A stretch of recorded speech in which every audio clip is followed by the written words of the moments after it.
Welcome to TAL Tutorials. Today we will be discussing the numericals of the chapter 4th. So the first question that we are discussing today is a wheel of diameter 2 meter is shown with an axle at O.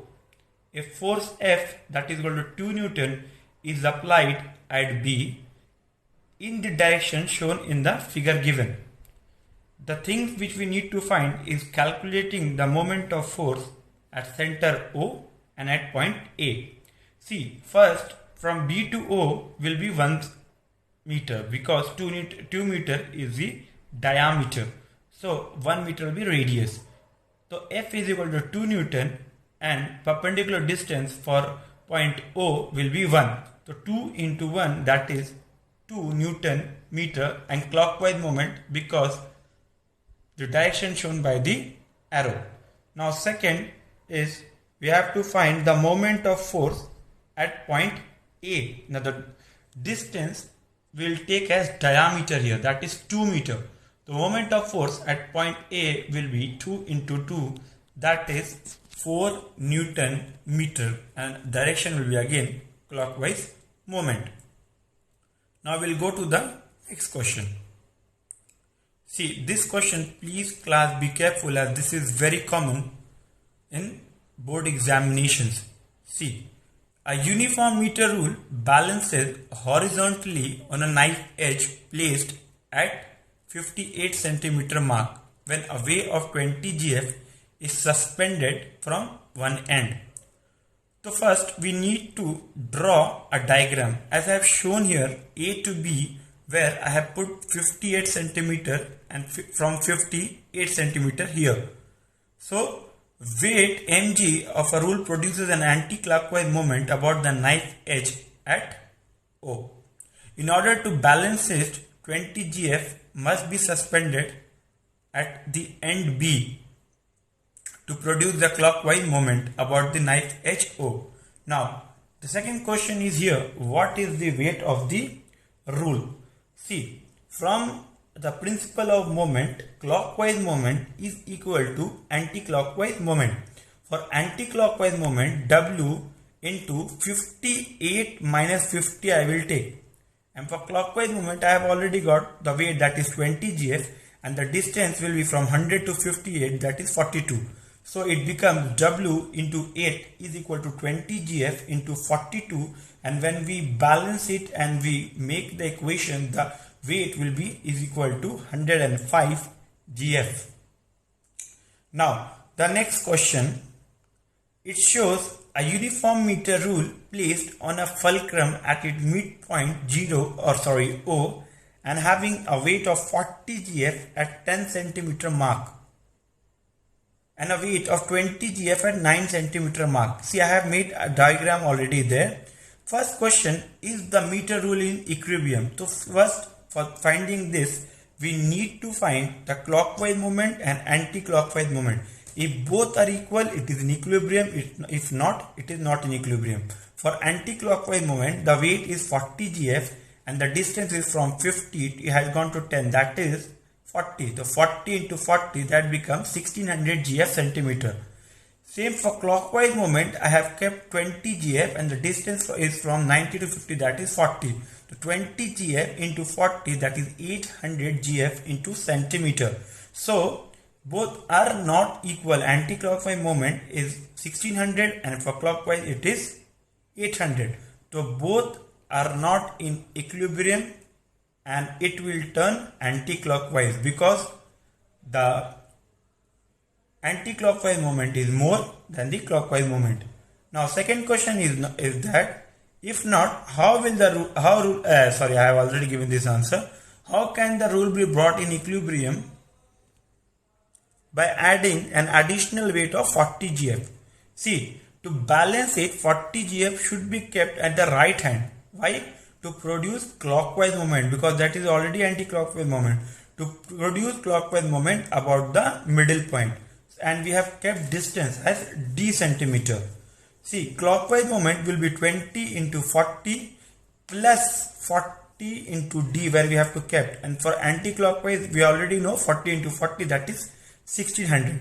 So we will equate anti-clockwise moment is equal to clockwise moment, that is 40 GF into 40 is equal to 20 GF into 40 plus 40 into d centimeter.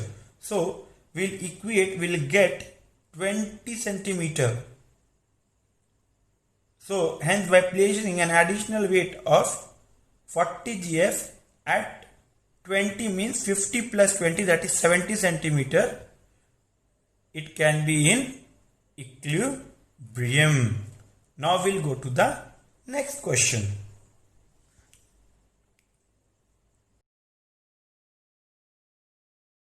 Now to the next question. A uniform meter rule of mass 100 gram is balanced on a fulcrum at mark 40 centimeter by suspending an unknown mass m at the mark 20 centimeter. First, we need to find the value of m. Second, to which side the rule will tilt if mass m is moved to the mark 10 centimeter. Third, what is the result moment and then how it can be balanced by another mass known as 50 gram. See, from the principle of moment, clockwise moment is equal to anti-clockwise moment. So clockwise moment will be 100 into 50 minus 40 because it is we are kicking as 50 in the middle, and the anti-clockwise will be m into 40 minus 20, as it is given that mass is at the mark 20 centimeter. When we equate the equation, we'll get m is equal to 50 gram. The second question is to which side the rule will tilt if the mass m is moved to mark 10 centimeter. See, it will move to the mass of side anti-clockwise if m is moved to the mark 10 centimeter. Third question is what is the result moment then? See, anti-clockwise moment if mass is moved to the mark 10 centimeter will be 50 into 40 minus 10, that is 40 minus 10, that is 30, that will become 50 into 30, that is 1500 gram centimeter. And clockwise moment will be 100 into 50 minus 40, that is 10, that becomes 1000 gram. The resultant moment will be when we subtract both, and it will become 500 gram centimeter, and the direction will be anti-clockwise. So last question in this is how can it be balanced by another mass 50 grams. See, we know clockwise moment is equal to anti-clockwise moment from the principle of moment. To balance this, 50 gram weight should be kept on the right hand to produce a clockwise moment. So distance I am keeping it as d. So when we equating clockwise equal to anti-clockwise moment, so we are getting 100 into 50 minus 40 plus the new 50 gram into the distance which we are required. So we have kept as d. That will be equal to 50 into 40 minus 10, that is 1500 again. So 1000 gram centimeter plus 50 d g is equal to 1500. When we equate that, d will become 10 centimeter. So by suspending the mass of 50 gram at the mass 50, because it was 40, 10 centimeter increase to 50 centimeter, it can be balanced. The last question which we are discussing today for this topic is, see, a diagram is kept here. A uniform half meter rule can be balanced at 29 centimeter mark when a mass 20 gram is hung from one end. So I have drawn a diagram already to show you where it should be kept. 29 is kept out of 25, and 50 at 50 centimeter 20 gram is hung. So from second is find the mass of the half meter rule. This half meter rule, because this is not 100 centimeter, this is 50 centimeter. So the principle of moment, say anti-clockwise equal to clockwise moment, that is mg is equal to mg into 29 minus 25 is equal to 0.202 gram 50 minus 29, the difference between the two sides. So mass m it will be equal to 21 into 0.02, that is nothing, that is I converted 20 grams into kg and we'll divide by 4. We'll get mass is equal to 0.105 kg, or mass will be equal to 105 grams. This is the end of the topic. Next, I have given you the assessment. Please take it and best of luck for that. Bye bye.